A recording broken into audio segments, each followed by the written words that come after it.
À l'époque, quand je disais, moi, je pourrais faire ça, je pourrais faire ci, etc., ma grand-mère disait... Si c'était si simple, d'autres l'auraient fait à ta place. Et donc, à part effectivement guichetier au Crédit Agricole de Châteaulin, j'avais pas beaucoup de perspectives. Très vite, je me suis dit comment je vais m'inventer une vie qui va me permettre de bypasser tous ces éléments.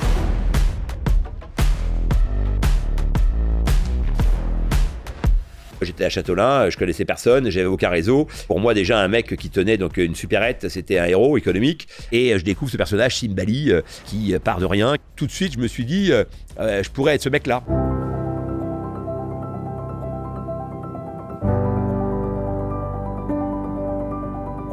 Dormir dehors, ça faisait un peu l'aventurier, le mec qui a peur de rien, etc., etc. Mais en fait, moi, j'avais peur de tout.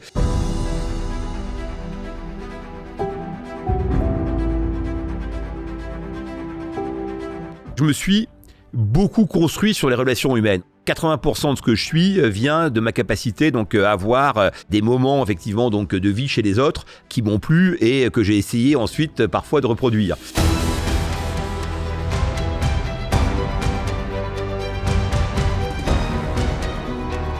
Moi, j'ai toujours été entouré et porté, je pense, par une dynamique positive. Pourquoi ? Parce que j'étais moi-même positif. C'est-à-dire que très vite, j'ai compris que...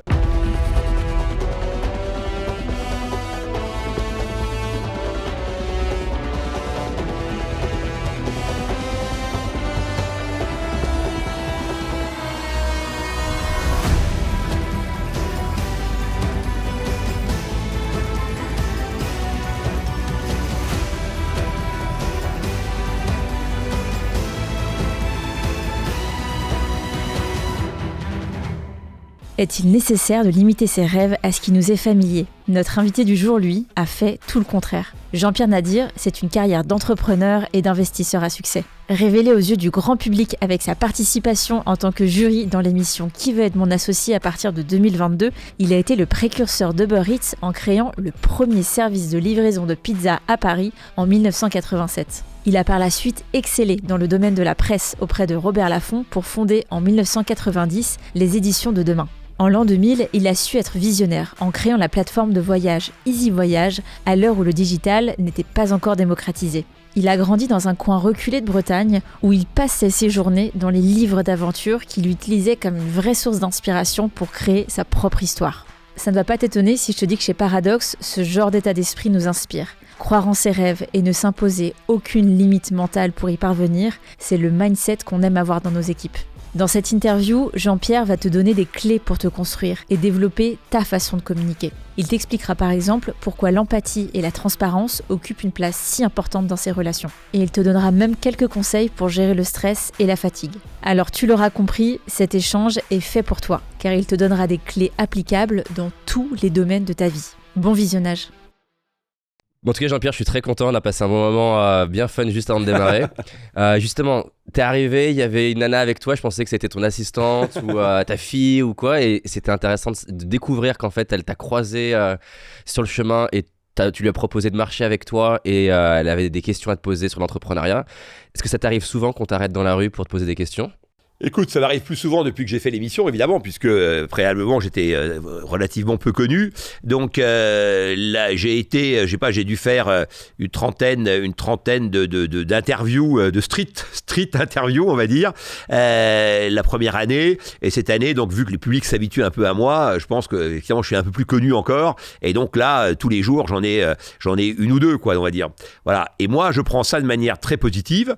D'abord parce que ça durera pas, donc déjà, comme dirait l'autre, profite, et parce que c'est plutôt sympa, quoi, des gens qui t'aiment en tous les cas ou qui ont envie d'avoir quelque chose de toi, donc c'est plutôt sympathique, moi je trouve.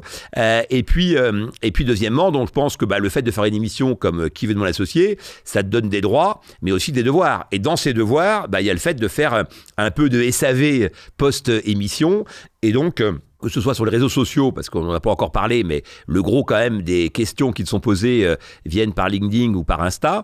Donc j'essaye de répondre au plus grand nombre, mais c'est vrai qu'on est assez submergé avec des cas extrêmement variés, parce qu'il y a à la fois du business, mais il y a aussi de la vie perso des fois avec des cas assez douloureux. Ça t'arrive d'être fatigué, de ne pas avoir envie justement qu'on t'aborde ou Moi, je sais que des fois ça m'arrive, je vais être... par exemple, j'étais malade ce week-end quand t'as un livreur qui me connaît, qui a envie de me parler au moment où moi j'ai envie juste de dormir. C'est pas forcément évident à gérer. Ça t'arrive d'avoir des moments comme ça où... Pas vraiment, c'est-à-dire que tu vois, il y a une espèce d'excitation permanente, donc qui se sent dans ma façon de parler, etc. Bon, voilà, moi je me réveille le matin, tout de suite je suis dans l'action. Et en fait, moi je me suis beaucoup construit sur les relations humaines. En fait, je pense que 80% de ce que je suis vient de ma capacité donc à avoir détecté, décodé des moments effectivement donc de vie chez les autres qui m'ont plu et que j'ai essayé ensuite parfois de reproduire. Raconte un petit peu d'où tu pars, ton parcours. J'habite en Bretagne, donc je suis né je suis dans les Côtes d'Armor. J'ai été élevé de 0 à 6 ans dans une ferme par ma grand-mère, donc puisque ma mère travaillait au départ, donc parents divorcés, donc elle m'élève seule et donc au début elle peut me prendre avec elle. Ensuite donc je vais avec ma mère vivre et je déménage chaque année. Donc ma caractéristique c'est que ma mère était auxiliaire, donc chaque année elle était mutée dans une nouvelle ville. Et donc j'ai fait toutes les villes de Bretagne. Et tu le vis comment ça, enfant, ado? Sur le moment, c'était compliqué puisque je me crée des relations donc avec plein de gens et puis après, elle s'arrêtait à chaque fois et il fallait repartir à zéro. Bon, acte 1. Acte 2, j'avais un nom arabe, Nadir Benabadji. Donc Benabadji, donc les gens me disaient, alors toi l'arabe, etc. Moi, je connaissais rien des arabes.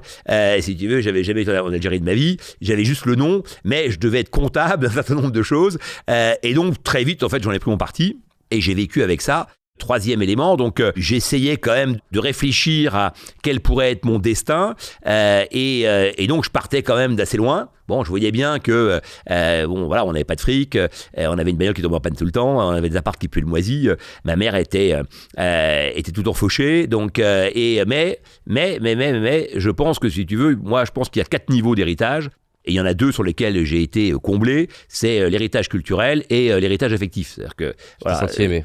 Moi j'étais extrêmement aimé par ma mère, aimé par mes oncles, donc par mes cousins, etc. Donc même par mes copains, etc. Donc moi j'ai toujours été entouré et porté, je pense, par une dynamique positive. Pourquoi ? Parce que j'étais moi-même positif. C'est-à-dire que très vite j'ai compris que si tu crées une dynamique intéressante autour de toi, alors tu rallies plutôt donc des énergies positives. Voilà. Et donc ces 2 héritages-là étaient plutôt très performants, notamment l'héritage culturel, donc et intellectuel. Ma mère était extrêmement brillante et donc j'ai lu un tas de bouquins grâce à elle, ou en tous les cas, j'ai absorbé un tas de résumés qu'elle m'a filé de bouquins que j'ai peut-être pas lus, mais dont je parle très bien. Et ta mère, elle a une personnalité qui te ressemble Du tout, non, du tout. Elle était beaucoup plus intelligente que moi, donc, mais plus réservée aussi. Donc, et surtout, elle a merdé complet, donc dans sa capacité à s'inventer une vie avec de l'ambition. C'est-à-dire qu'elle a été prof tout de suite, parce qu'il fallait qu'elle élève son fils, et globalement, elle a jamais réussi à se projeter, donc elle a été happée par sa condition de l'instant. Voilà. Et moi, en fait, ça a été une grande leçon.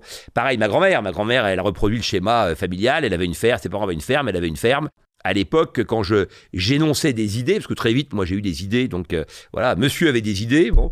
Et donc, quand je disais, moi, je pourrais faire ça, je pourrais faire ci, etc., ma grand-mère disait...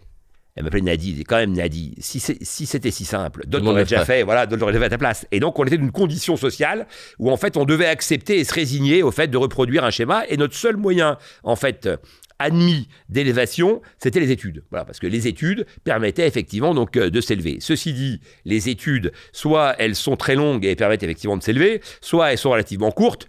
Et en fait, à part effectivement donc guichetier au Crédit Agricole de Châteaulin, j'avais pas beaucoup de perspectives. Et donc très vite, je me suis dit comment effectivement donc je vais m'inventer une vie qui va me permettre de bypasser tous ces éléments, c'est-à-dire le fait que j'arrive pas à construire des relations sociales de long terme, donc j'ai développé une capacité à avoir des relations extrêmement courtes, d'où la jeune fille qui est venue avec moi là, parce que moi en fait au bout de 30 secondes je parle à la nana comme si c'était une copine ou ma fille comme tu l'as dit, etc. C'est-à-dire que je suis un spécialiste des relations de 30 ans qui viennent de démarrer, tu vois, c'est-à-dire que je trouve qu'il y a des gens avec qui on se sent bien immédiatement et avec qui on établit donc un fit. Et ça me faisait du stop. Parce que comme j'avais pas de fric, j'ai commencé à voyager en stop, donc très jeune. Et quand tu fais du stop, tu dois t'adapter aux conditions qui te sont proposées, parce que la voiture, c'est pas toi qui l'as choisie, c'est pas toi qui l'as conduit, donc la musique que le mec mettait dans l'autoradio à l'époque, donc c'était pas tes cassettes, donc et les thèmes de discussion qu'il veut avoir, c'est pas les tiens non plus. Et donc tu dois t'adapter en permanence et faire en sorte qu'il te trouve sympathique ou intéressant, puisque à la fin, qu'est-ce qui se passait ? Moi, souvent, on m'invitait à dormir, on m'invitait à déjeuner, le gars faisait un détour pour me déposer donc au bon embranchement pour que je puisse continuer la route, et comme si on était de la même famille, comme si il avait envie envie de me faire plaisir parce qu'on avait une relation suivie alors qu'en fait on n'allait plus jamais se revoir. Donc tu vois, et donc en fait je pense que la richesse des relations humaines en fait c'est infini et ça t'apprend beaucoup de choses si tu arrives effectivement donc à décoder donc pas mal de choses. Voilà, et moi je me suis beaucoup nourri de ça et donc j'estime que je dois un peu transmettre aussi. Trop bien. Et du coup, si on essayait un petit peu d'apprendre de toi dans ta capacité, parce que ce que la vie t'a forcé à développer, changer chaque année de lieu, arriver à connecter avec des gens de manière plus profonde, qu'est-ce que tu fais qu'on peut tous apprendre et qu'on peut tous faire en fait? Ah ben moi je vais te dire, la première leçon donc c'est l'empathie. C'est-à-dire que ce que je fais c'est que moi je suis empathique, voilà. Et donc et je suis empathique naturellement, c'est-à-dire qu'en fait moi j'aime parler avec les gens, j'aime rendre service et je trouve qu'effectivement donc quand tu te mets en situation encore une fois de faire le bien, eh ben t'en récupères beaucoup plus si tu veux que tu donnes. En fait, tu donnes et t'as un ROI pour parler en termes de business qui est démultiplié. Donc en fait, moi je pense que c'est con d'être con. Ça te retire plein de choses, tu vois, donc voilà. Imaginons, on regarde en slow motion, en ralenti, ton interaction dans la voiture. Quand tu dis empathique, on va voir quoi en fait? Ah bah plein de trucs. C'est-à-dire que moi, je monte dans la bagnole déjà, j'avais compris que les gens qui te prennent, ils te prennent pour un aventurier.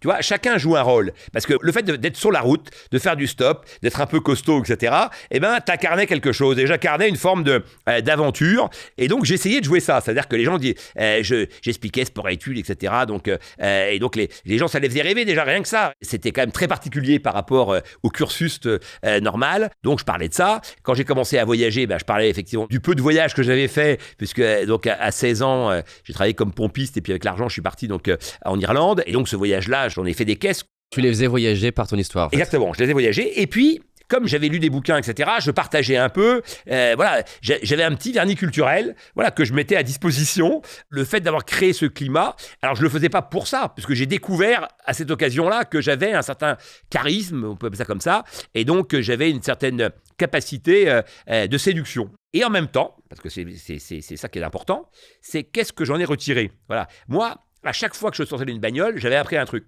J'ai compris aussi très vite que les gens, en fait, il te faut parler de toi pour pouvoir parler d'eux. Voilà. Et donc, moi, après, je faisais un peu psy, donc je posais plein de questions, etc. À quel moment tu te disais, justement, quand tu es à l'aise à parler comme tu l'es et surtout tu as des choses à raconter, le risque, ça pourrait d'occuper tout le temps de parole de la voiture. Ouais.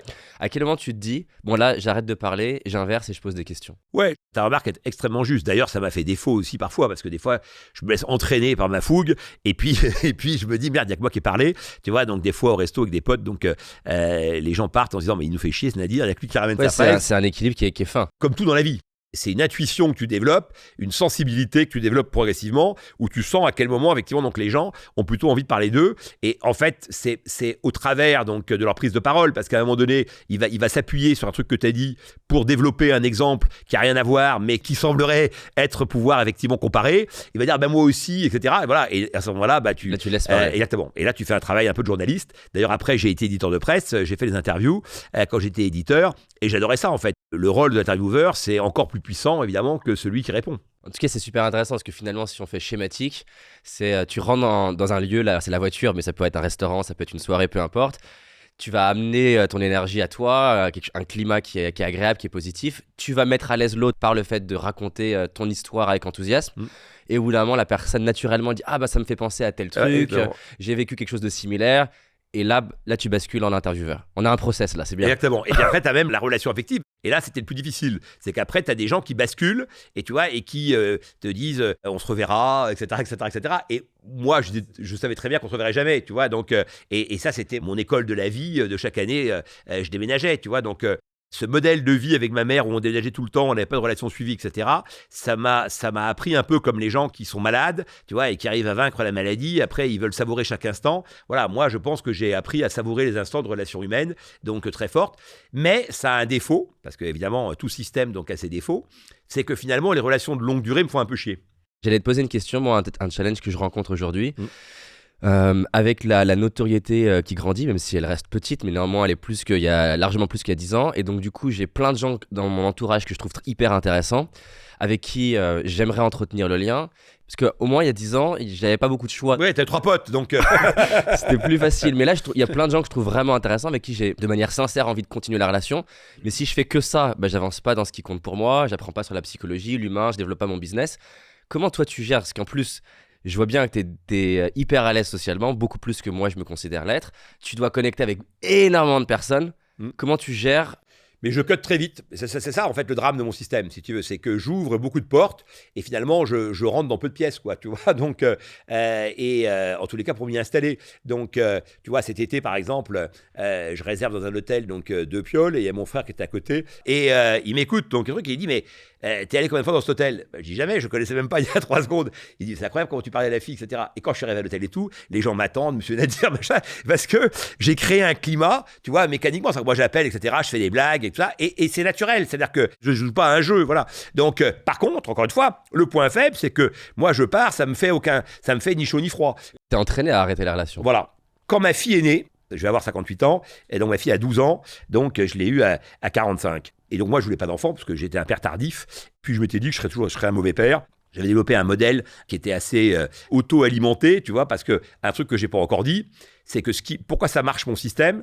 Parce que je m'aime. Et que c'est pas non plus surjoué. C'est-à-dire que beaucoup de gens, en fait, qui surjouent sont des gens qui s'aiment pas et qui font croire, en fait, qu'il faudrait les aimer. Voilà. Ben moi, je suis un type qui s'aime et naturellement, les gens m'aiment. Voilà. Et je pense que c'est hyper important. Et pourquoi je m'aime? Parce que comme j'étais seul, parce que j'étais aussi fils unique, le corollaire, donc seul avec ma mère, fils unique, donc à l'époque, il n'y a pas de portable, il n'y a pas de réseaux sociaux, etc. Donc quand tu habites à Châteaulin, dans un HLM pourri, au fin fond, effectivement, du bled, si tu veux, tu passes beaucoup de temps tout seul, quoi. Et ce temps passé tout seul, en fait, je l'ai souvent mis à profit pour m'auto-alimenter de plein de choses, et notamment, donc, pour entretenir un dialogue avec moi-même. Voilà. Et je me suis toujours questionné, apporté des réponses, fait des blagues. Par exemple, quand j'étais sur le bord de la route, etc., des fois, des gens s'arrêtaient en disant « Mais vous rigoliez, etc. » Donc, on s'est arrêté parce qu'on s'est dit « Ce type a l'air drôle. » Voilà, vous étiez tout seul en train de rire et tout. Et voilà, moi, je me fais des blagues, je me rappelle de trucs. Toutes mes punchlines, etc. Donc, je me les fais à moi toute la journée. Tu vois, donc, cette dynamique-là, elle s'auto-alimente. Mais elle a aussi ses limites, c'est que du coup, mon ouverture vers ma capacité à avoir des relations qui durent, donc se complexifie aussi donc à cause de ça, puisque finalement, j'ai pas besoin, j'estime que je peux gérer des relations rapides et qu'en plus, j'ai pas besoin donc des autres pour exister. Voilà. Et donc, du coup, je m'étais dit, j'ai toutes les caractéristiques du mauvais père, donc je vais surtout pas donc faire d'enfant. À un moment donné, le désir de ma femme d'en avoir un a été plus fort que ma volonté de renoncement, et donc voilà que je me retrouve donc dans une clinique et on me fout un bébé dans les bras, donc et on me dit voilà c'est votre fille quoi. Bon et à ce moment-là, en fait, la première chose que j'ai pensé, donc j'ai pas pensé tiens est-ce qu'elle me ressemble, je me suis dit ben voilà la seule personne avec qui je pourrais jamais rompre. Parce que ma mère est décédée, ma grand-mère est décédée, c'était les 2 personnes donc que j'aimais le plus au monde.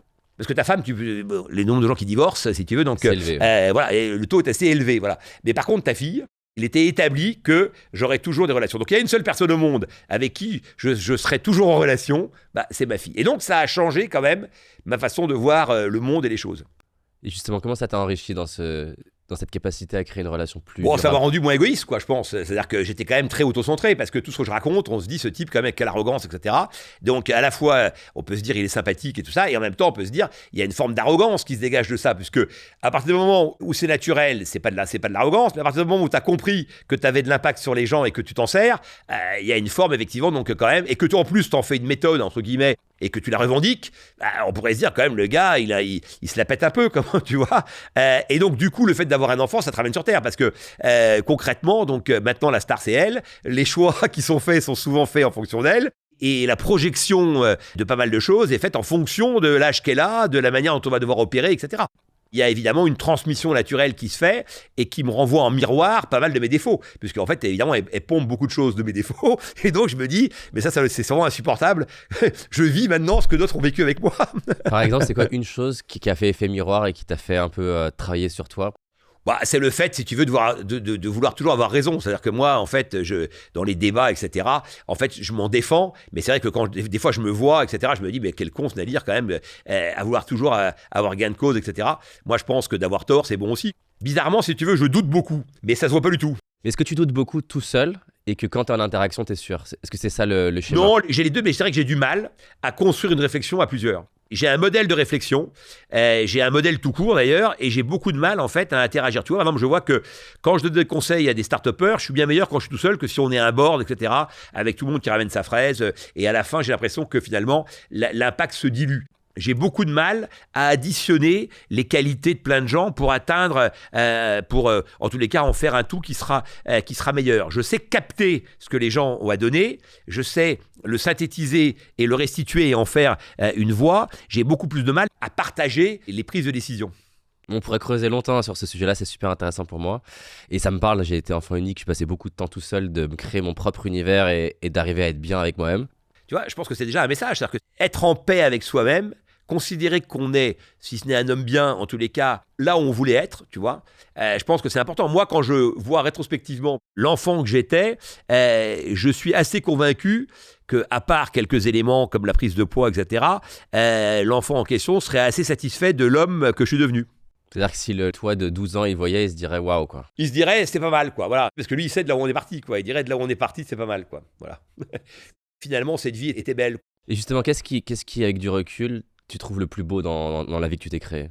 D'avoir réalisé quand même plein de choses que je voulais faire. C'est-à-dire que je voulais faire du business, j'ai fait du business. Moi, j'étais à Châteaulin, je connaissais personne, j'avais aucun réseau. Pour moi, déjà, un mec qui tenait donc une supérette, c'était un héros économique. Et d'un seul coup, je découvre les bouquins de Sulitzer. Voilà. Et là, je découvre Monnaie Cash Fortune et je découvre ce personnage Simbali qui part de rien, qui arrive en Afrique du Sud avec sa montre, qui vend sa montre en or et qui, à partir de là, donc, fait une fortune et après venge son père, etc. Et moi, voilà, c'était tout de suite, je me suis dit, je pourrais être ce mec-là. Voilà. Et c'est pour ça que les relations sociales, évidemment, c'est très fort en termes d'exemple. Et c'est pour ça que je pense que ce qui est un élément important qu'on n'a pas encore dit, et qui fait la différence de relations sociales, c'est la sincérité. En fait, quand les gens sentent que tu es sincère, et ça se sent, eh bien, évidemment, ils adhèrent beaucoup plus aux propos. Et l'insincérité, en fait, c'est tromper les gens et c'est survendre des choses qui font qu'après, tu te sens, toi, donc totalement déphasé par rapport à ce que tu penses être le niveau de certains. T'as un exemple ? Moi, je me suis beaucoup étalonné par rapport aux autres. C'est-à-dire que moi, j'ai été pris pour aller faire sport-études rugby. Donc, je partais à Angoulême. Et puis, dans mon bled à Châteaulin, il y a la finale régionale de handball. Et je vois cette finale. Je vois un type. Voilà, il était grand, il était beau. Il avait des cheveux bouclés, etc. Il marquait tous les buts. Et donc, je vais au CIO, je dis, moi, je change, je vais faire sport-études hand. Alors, la fille me dit, mais vous jouez? Je dis, non, je joue pas. Elle me dit, mais vous pouvez pas, il faut être dans un club, il faut jouer, etc. Donc, j'ai dit, écoutez, inscrivez-moi, s'ils me prennent, etc. Donc, alors, je reçois un dossier, il y avait les 3/4 du truc, c'était donc des tests physiques, etc. Donc, c'était le prof de sport qui devait noter tous les trucs. Voilà. Et donc, sur cette base-là, j'ai été pris. Donc, j'étais premier aux tests physiques toute la journée. Et puis après, il y a les tests hand. Et alors là, je vois un peu le niveau des mecs et tout. Je me dis, bon, les tests se terminent. Et voilà, il dit, bon, vous recevrez les convoques, etc. Et donc, je suis pris. Et là, débute l'horreur parce que j'arrive la première semaine. Donc, j'ai un niveau qui est totalement ridicule. Je ne sais rien faire. Donc, évidemment, par rapport aux autres, il y a les mecs qui jouent depuis 10 ans. Et donc, évidemment, il y a le fameux mec, beau gosse, etc., qui lui qui était mon modèle et qui est là. J'ai progressé assez vite, mais j'ai compris que je ne serais jamais ce mec-là parce qu'en fait, je n'avais pas les compétences. Et par contre, dans d'autres domaines, j'ai vu qu'en fait, j'étais presque aussi bon, voilà, et même des fois, je me suis dit, je suis même meilleur. Dans le business, par exemple? Voilà, et donc j'ai trouvé des domaines d'expression dans lesquels, en me comparant, j'ai vu que finalement, je devais pouvoir me débrouiller. Et donc, comment j'ai fait? J'ai fait une école de pub. Voilà, et ça a été le début, en fait. Donc, je lis le bouquin de Sulitzer, je vois Séguéla à la télé, donc... Et je me dis, c'est sympa, ça, la pub, finalement, voilà un truc qui pourrait m'aller. Bon, je rappelle, je suis à Châteaulin, donc c'est au fin fond de la Bretagne, dans le Finistère, un petit bled en plein milieu, même pas la mer. Et donc, je me dis, bon, ok, moi, je me rêve donc d'aventure, d'aller voir ailleurs ce qui se passe, donc de me confronter à des réalités donc différentes. Je dis, bon, il faut que j'aille à Paris, voilà. Et donc, je vois ce truc de pub, et donc, je m'inscris à une école de pub. J'apprends par cœur le que sais-je. Moi, j'y connaissais rien du tout, donc à la pub. Je fais l'examen, je suis pris. De là, d'ailleurs, se pose le problème de la piole, parce que j'ai pas de piole. Donc la première nuit, je dors sous une crypte à la porte de Saint-Cloud, là, des églises, là, je passe par-dessus la grille, je dors là-dedans. C'est stressant pour toi de faire ça? Ah oui, mais alors je l'avais fait en stop. Donc en stop, j'avais dormi dehors plein de fois. Et donc je raconte toujours ça, c'est-à-dire que dormir dehors, ça faisait un peu l'aventurier, le mec qui a peur de rien, etc., etc. Mais en fait, moi j'avais peur de tout. T'as les bruits, il pleut, etc. C'est affreux. Tu dors pas, c'est-à-dire que tu dors, c'est comme en prison, je pense, tu vois, tu dors un quart d'heure, tu te réveilles tout le temps. En même temps, voilà, c'était mon choix, j'étais jeune, etc. Donc, de toute façon, j'avais la patate, et donc, pour moi, c'était pas un problème. Là-dessus, j'ai trouvé une piole dans un squat à Meudon, je suis resté pendant 1 an, donc, ça caillait, il n'y avait pas de chauffage l'hiver, etc. Donc, c'était quand même assez dur. Mais la première année, donc, j'arrive à l'école de pub, et en fait, très vite, je constate qu'on est 4-5 un peu au-dessus du lot. Et c'est quoi les 4-5 au-dessus du lot? C'est 4-5 qui s'intéressent donc aux cours, c'est 4-5 qui bouquinent, c'est 4-5 qui ont quelques références, et c'est 4-5 qui ont un peu d'ambition. Et donc les 4-5 en question, on avait tous les mêmes caractéristiques, on venait de province, on avait plutôt des parents qui étaient profs et qui n'avaient pas de fric. Nous, on était venus pour s'acheter des connaissances et s'acheter un destin, et les autres étaient là à glander. Là, typiquement, tu t'es dit, je peux réussir là-dedans. Ouais, je me suis dit, attends, j'ai senti que j'avais un niveau au-dessus, quoi. Voilà, donc je savais bien déjà que j'avais un certain nombre de caractéristiques, mais là j'ai vu que bon, voilà, je survolais un peu les débats, quoi. Et j'ai donc des rêves de grandeur, de créer des boîtes, etc.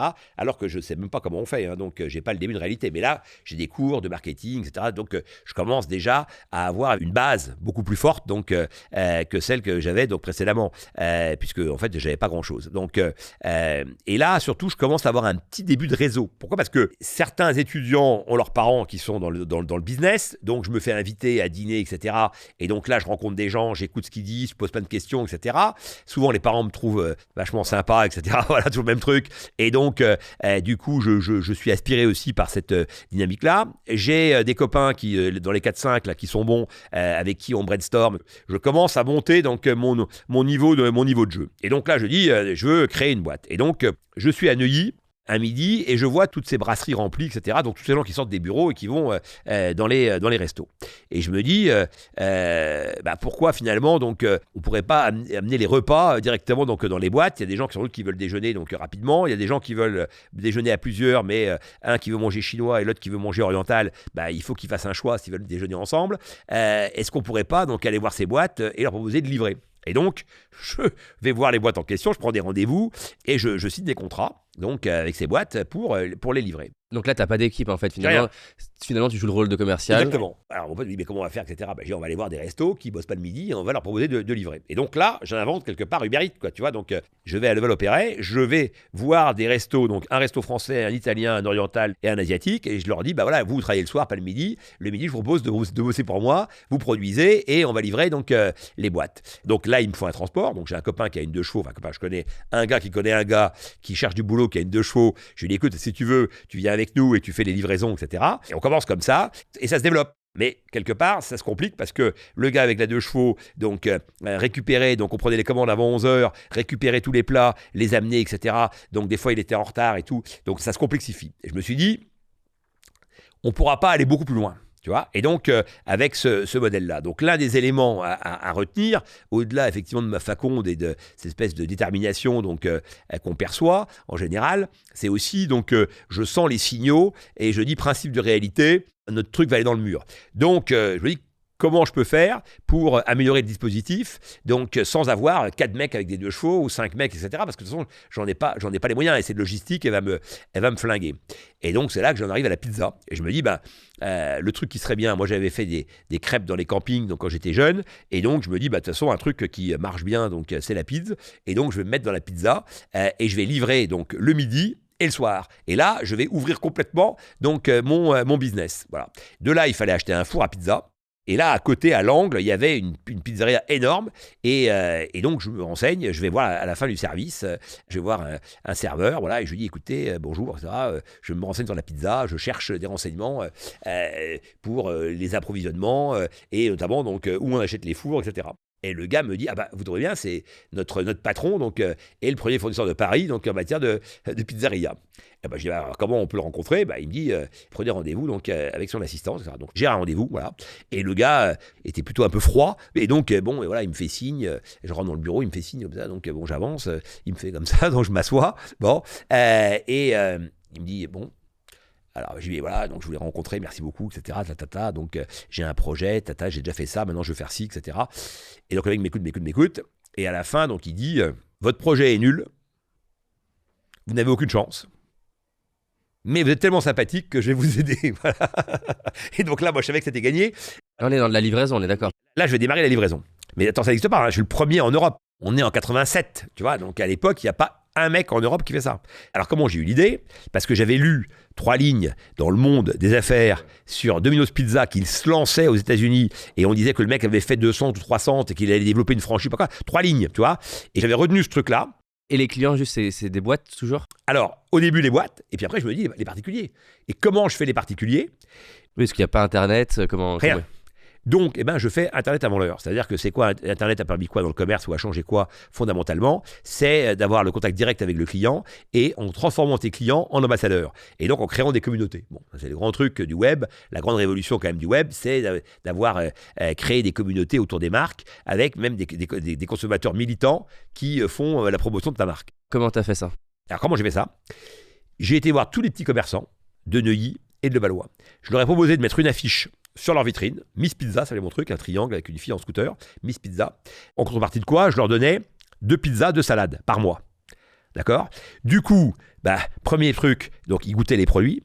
Donc, deuxième truc, quand ils devenaient vraiment ambassadeurs, c'est quand les gens rentraient, qui disaient, mais c'est quoi ce truc là, cette affiche que t'as, etc. Donc Martine, elle disait, c'est des petits jeunes là, ils font des pizzas. Moi j'en ai mangé, donc c'est vachement bon. Donc ça, du coup, j'ai créé un bassin de relais énorme. Et donc après, une fois qu'ils avaient pris le pli, la plupart commandaient régulièrement. Je trouve que c'est une vraie clé business de comment je peux, je sais pas comment on dit en français, tap in, mais je peux mobiliser un réseau existant. Là, typiquement, le réseau des commerçants de quartier. Des petits magasins. Qui, eux, ont une relation avec leurs clients. C'est ça. Tu vois, ils sont potes avec leurs clients. Et donc, en fait, c'est des vrais ambassadeurs légitimes, tu vois, c'est ça qui est important. Donc ça c'est une question qu'on peut tous se poser de les clients que je veux toucher, ils sont eux-mêmes touchés par qui? Comment je peux y accéder à eux? Très bonne formulation, bien meilleure que la mienne, effectivement. Et en fait, la problématique, c'est où sont les énergies et quels sont les leviers sur lesquels je peux appuyer. Et encore une fois, je trouve que ce qui est intéressant dans toute ton histoire, c'est que tu utilises à chaque fois, dans ce que tu me racontes, là où tu es vraiment très fort. C'est-à-dire que pour utiliser ce levier, ça demande d'être bon relationnellement. Alors, qui fait ça au début? Moi, avec mon cousin. Et j'ai un cousin qui me ressemble un peu, donc, qui parle un peu comme moi, etc. Et lui, donc, il n'avait pas de boulot à ce moment-là. Et donc, je lui dis, écoute, tu viens avec moi et je vais te montrer comment on fait et après, t'enquilles. Et lui, il faisait tous les commerçants. Les week-ends, nous, on bossait samedi, dimanche. Donc, les commerçants qui habitaient souvent le quartier, parce qu'ils habitent à peu près, en général, près de leur boutique, les gars, ils nous voyaient, ils passaient nous voir. Donc, il y avait toujours des petits messages de soutien, etc. Ils disaient, c'est incroyable, ces jeunes, comment ils bossent. Parce que nous, en plus, on déjeunait sur le trottoir, on mettait de très tôt une planche, etc. À l'époque, j'ai un boulot. Et donc, moi, je fais ça tous les soirs. Tous les samedis, tous les dimanches, voilà. Et je fais de la livraison donc avec les scooters, etc. Ce qui est important, c'est pas ton ambition de réussir. Ce qui est important, c'est que tu transmettes cette ambition à d'autres et que tu crées le désir de ta réussite chez les autres, voilà. Et moi, j'avais créé un réseau de supporters. Ces commerçants voulaient ma réussite parce que elle était un peu la leur, parce qu'ils m'avaient vu démarrer, parce que j'étais un peu des leurs, parce qu'ils m'avaient vu marner et qu'ils trouvaient que j'étais méritant, parce que mon discours leur plaisait, parce qu'ils avaient été les premiers testeurs et que du coup ils se sentaient un droit de fondateur aussi, un peu de cofondation. Mais ça comment je recrée ça? Par l'explication. Moi, je n'ai jamais été avare d'explications. Moi, j'allais dans un commerce, si le mec était sympa, ça accrochait, etc. J'expliquais pendant une demi-heure, 3/4 d'heure, le concept, le truc. Après, je repassais. À quel point le fait que tu sois jeune a influencé? Beaucoup, parce qu'à l'époque, si tu veux, j'ai 21 ans, personne ne crée de boîte à cet âge-là. Oui, donc tu as envie d'aider un jeune. Mais alors du coup, imaginons quelqu'un nous écoute à 35, 40, 45, peu importe. Comment il recrée ce phénomène-là? Il a identifié un pool de personnes qui, eux, est au contact des clients qu'il veut. Une des questions que tu amènes, c'est comment je fais quelque chose qui soit gagnant-gagnant pour tout le monde et qu'ils y aient un intérêt. Mais là, tu amènes un truc en plus, c'est que presque émotionnellement, ils ont envie que ça se passe. Comment je crée ça, en fait? Si j'ai pas 21 ans? Je pense que les valeurs que tu défends, si tu veux, donc pour reprendre maintenant tous les pitchs qui nous sont proposés, encore une fois, que ces valeurs... Que l'ambition du projet leur parle. Voilà, sois forte et que tu te sembles sincère par rapport à ta capacité à les défendre. Tu vois, c'est pour ça que je reviens sur cette histoire de sincérité. Je pense que l'empathie, la sincérité et le courage, voilà, c'est les 3 piliers, à mon avis, les plus importants pour entraîner ce que tu viens de dire. Le courage, parce que ça crée de l'exemplarité. Quelqu'un qui se donne autant, il mérite quand même effectivement donc, d'y arriver, tu vois, donc... L'empathie, parce qu'évidemment, tu as envie, si tu passes du temps à expliquer, etc., il faut mieux que le gars se marre un peu, etc., et que ce soit du temps gagné, tu vois, donc pour lui aussi en termes d'élévation. Et la sincérité, parce que comme je l'ai dit tout à l'heure, si tu es insincère, les gens le sentent, quoi. Et à ce moment-là, si tu veux, tout s'écroule. Tout ce que tu as expliqué, même si l'explication elle est cohérente, si tu veux, en fait, tu n'as pas envie d'adhérer à quelque chose auquel tu ne crois pas. Voilà. Quand tu es convaincu, tu es convaincant. Mais tu es convaincant parce que le mec sent que ta conviction, elle est réelle, elle n'est pas feinte, elle n'est pas marketée. Voilà. Et dans un monde aujourd'hui où en fait tout est marketé, je pense que parfois, effectivement, donc juste un peu de sincérité, ça peut emporter toutes les adhésions. C'est clair. Et d'ailleurs, tu peux utiliser le marketing pour amplifier quelque chose qui est sincère plutôt que essayer de marketer un truc qui l'est pas. Exactement. Parce que souvent, c'est l'inverse. Les mecs marketent d'abord. Tu vois, un commercial, c'est quoi ? C'est quelqu'un qui dit qu'est-ce que tu as envie d'entendre ? Et je te sers ce que tu as envie d'entendre pour à la fin te vendre ce que j'ai à te vendre. Tu vois, donc, alors que moi, je pars donc d'un projet avec des valeurs, il y a une sincérité, j'y crois à fond. Et après, j'embarque les gens autour de cette conviction. C'est d'ailleurs pour ça qu'après, j'ai du mal aussi à partager, tu vois, donc les prises de décision. Parce qu'en fait, mon modèle, il est quand même basé sur ma capacité à entraîner, à engager autour d'une vision, quoi. Tu vois, Mandela, je sais pas, ou même encore mieux Gandhi, pour essayer de trouver des gens éclairés et qui ont entraîné des gens derrière eux, si tu veux, donc, ou Martin Luther King, ils partageaient pas le pouvoir, les mecs, c'est eux qui avaient la vision, et ils entraînaient derrière eux. On en parlait avant de démarrer l'interview du fait que, on voit des gens sur les réseaux, sur Internet, sur les médias, et on se compare et on se dit, putain, moi je suis une grosse merde, lui il réussit tout. Tu compares ton monde intérieur que toi tu connais bien à un monde extérieur léché, photoshopé, qui n'existe pas. Ouais. Moi, un truc qui me dérange, l'entrepreneuriat, je trouve ça magique. Mais ce qui me dérange aujourd'hui, c'est qu'on vend l'entrepreneuriat comme quelque chose de facile. On fait croire à des gens que c'est pour tout le monde. Et c'est comme si demain on disait aux gens que tout le monde devait être pompier, que tout le monde devait être prof. C'est un métier entre guillemets et il est loin d'être facile tous les jours. Donc ça m'intéresse que tu décrives un des moments les plus durs émotionnellement pour toi, qui était stressant. Tout ce que tu viens de dire est extrêmement juste. Je pense que quand on se compare, il faut être sûr qu'on se compare bien, effectivement, donc sur les mêmes conditions. C'est-à-dire que quand une jeune femme se voit en maillot de bain donc, dans la glace et qu'elle regarde les magazines papier glacé, donc il faut savoir qu'évidemment, les filles en question, elles sont photoshopées. Elles sont encadrées, les éclairages. Moi, des fois, donc, des copains me disent qu'est-ce que t'es plus beau à la télé ? Évidemment, à la télé, t'es coiffé, t'es maquillé, il y a les éclairages, etc. Même moi, quand je me vois à la télé, je dis putain, quel beau gosse, quoi, tu vois. Donc, la télé, ça sublime. Donc déjà, il faut savoir que ce que tu vois à la télé, donc, encore une fois, c'est boosté. Donc, ça, c'est le premier point. Le deuxième point, c'est que dans les vies rêvées, donc, racontées par les gens, donc, pour parler par ceux qui effectivement donc font un métier donc de raconter leur vie. On met toujours en avant évidemment que les succès, que les moments heureux, etc. Mais on voit bien que si on fait le parallèle avec des stars donc du show business, on voit bien que il y a beaucoup de dépression, que il y a des moments à très bas rendement, que les gens ne veulent plus sortir de chez eux, etc. Parce que ils sont toujours obligés donc d'être d'un commerce agréable, de donner le change. Et comme tu l'as dit, on a parfois des moments où on a moins envie effectivement donc de faire ça. Et puis après il y a le gars qui a écrit un bouquin, qui chante des chansons, qui fait des films, etc. Et tout ça, évidemment, n'est pas forcément donc, lié à sa seule personne. C'est comme les réseaux sociaux, par exemple. Les réseaux sociaux, donc, certains influenceurs du business donc, ont 5-6 personnes donc, qui bossent pour eux. Et donc, on a toujours l'impression que c'est le gars tout seul. C'est impossible de faire tout ça tout seul. Et donc, forcément, qu'il y a des équipes aussi derrière et que le personnel branding correspond effectivement donc, aussi à des structures et à des choses qui vont derrière. Donc, pour tous ceux qui effectivement donc se comparent, comparez-vous en ayant en tête qu'une partie de ce que racontent les autres n'est pas forcément effectivement donc toujours donc aussi simple que la narration qu'ils en font. En ce qui me concerne, donc moi ça a toujours été très dur. C'est-à-dire que là je raconte ça de manière marrante, etc. Parce que c'est une de mes caractéristiques. C'est-à-dire que moi j'ai jamais fait de burn-out, j'ai toujours effectivement donc trouvé des solutions, etc. Parce que je marre, quoi, je me fais des blagues, etc., etc.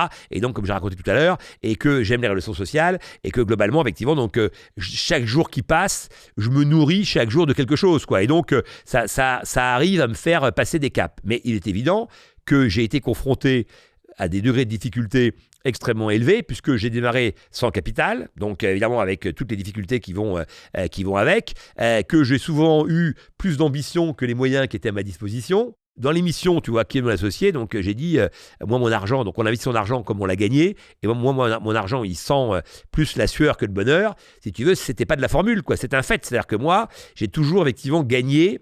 J'ai fini par y arriver, donc plus ou moins, hein, mais en tous les cas, j'ai fini par y arriver, plus ou moins. Tu sais, il y a une phrase de Blondin qui est géniale sur le Tour de France cycliste, où il dit « Il arrive à premier dans un état second ». Voilà.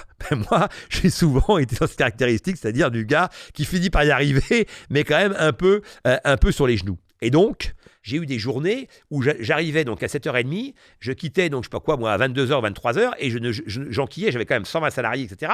Et c'était qu'un défilé de merde, de téléphones, de machin, que de gens effectivement donc où qui m'apportaient des problèmes et auxquels il fallait que je trouve des solutions. Et là, tu le vis comment? Physiquement, ça se traduit? Est-ce que tu as mal au dos? Est-ce que tu as mal à la mâchoire? Est-ce que tu dors moins bien? Non, alors tu dors pas, ça c'est clair, non, parce que tu as tout en tête. Oui, ton cerveau, il s'arrête pas, quoi. Ébullition permanente, tu vois. Et d'ailleurs, je me rappelle d'une nuit donc, où j'ai dormi 15 minutes, tu vois. Je me suis réveillé, j'ai mis la main sur mon crâne. J'aurais pu faire un œuf au plat, quoi, tu vois, tellement, effectivement, donc c'était tellement, il fallait que ça sorte, quoi, tu vois. Et comment tu fais pour pas craquer? Parce que souvent, quand on dort pas assez, au bout d'un moment, on craque. Ah, mais c'est très dur. Mais c'est quoi? Tu fais du sport? T'essaies de... T'as de sport. Moi, je faisais beaucoup de sport avant. Si tu veux, tout le poids que j'ai pris, c'est parce que c'est le cumul d'années de stress, tu vois. Donc, dès que je suis plus stressé, hop, je refais du sport, je rebaisse. Dès qu'effectivement, donc, le stress est là à nouveau, je reprends. Voilà, parce qu'en fait, il faut bien que tu compenses par quelque chose. Donc, moi, je picolais pas. Je me suis jamais drogué, etc. Et donc je bouffe. C'est une manière effectivement de compenser. En fait, pourquoi tu bouffes? Parce que tu cherches des petits instants de bonheur, quoi. T'as que des merdes. Toute la journée, c'est que des merdes. Pour essayer de me mettre dans ta peau, tu vas te tendre, tu vas être en colère. Alors oui, bien sûr, tu deviens extrêmement irritable. Bien sûr, tu deviens irritable. C'est-à-dire que et tu deviens insupportable parce qu'en fait, personne ne comprend tes enjeux.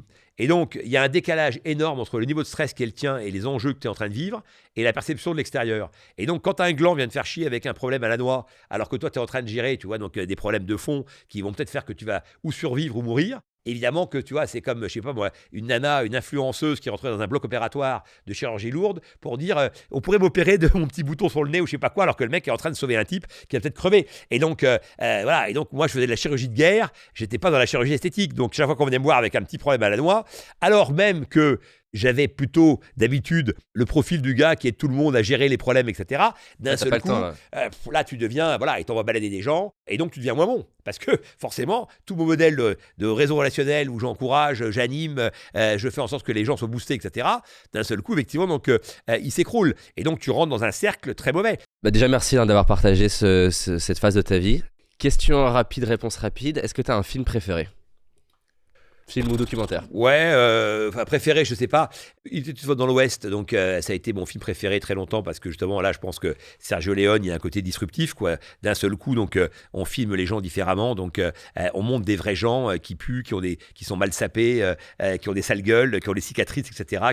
À qui il manque des dents. Et donc là, on retrouve effectivement la sincérité. Je me rappelle donc d'une interview qui était assez géniale. Et donc, tu as Clint Eastwood où on lui dit. C'est incroyable, vous avez un génie pour le cinéma, incroyable parce que vous avez tourné avec Sergio Leone à une époque où personne ne le connaissait, etc. Donc, comment vous saviez que ça allait devenir, donc, ce western allait transformer complètement le cinéma, quoi. Et il dit, je n'en savais rien. Ouais. Il dit, je suis allé à un casting, on m'a pris.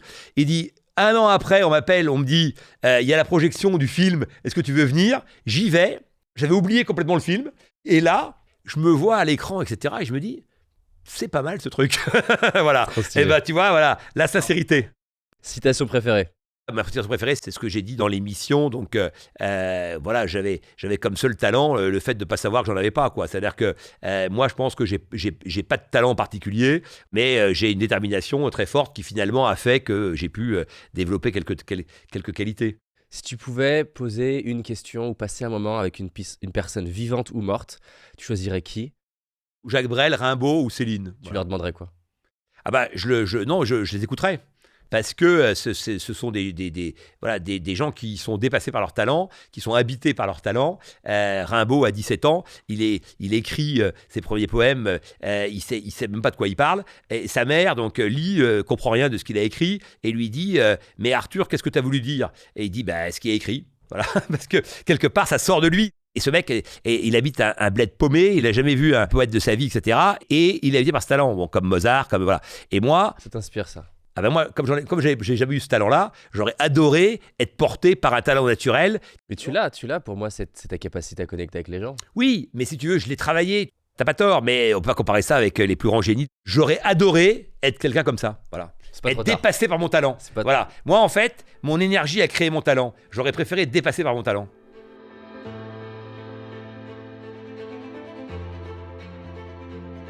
T'as dû le remarquer, chaque jour dans le dev perso, il y a des dizaines de bouquins, des centaines de podcasts, des milliers d'articles qui sortent et qui répètent plus ou moins les mêmes conseils. Parmi eux, un des tops, c'est ferme les yeux et visualise que tu vas réaliser tes rêves. Donc tu fermes les yeux et tu visualises que tu vas perdre du poids, que tu vas devenir millionnaire. Un deuxième, c'est pratique les affirmations positives devant le miroir. Tu te regardes et tu te dis que tu es beau, que tu as confiance en toi, que tu es intelligent. Troisième, identifie ton pourquoi et ta mission de vie. 4, arrête de te comparer aux autres. 5, arrête avec toutes les pensées négatives. Clairement, ces conseils sont pas tous achetés, mais la réalité, c'est que quasiment personne arrive à changer leur vie grâce à ça. Et que le problème majeur, c'est que ces conseils sont souvent mal compris, mal appliqués et souvent fondés sur du vent. Par exemple, il y a des dizaines d'études scientifiques qui montrent que fermer les yeux et visualiser son but crée plus de mal que de bien et empêche même les gens de réaliser leurs rêves. Par exemple, ils ont fait l'expérience avec des gens qui visualisent le fait de perdre du poids, ça va les amener à prendre du poids, pour des raisons d'ailleurs que j'explique dans ce petit guide. On a créé un guide qui est rapide et facile à lire. C'est les 7 méthodes du dev perso à oublier pour améliorer ta vie et prendre confiance en toi. Donc voilà, bonne lecture à toi.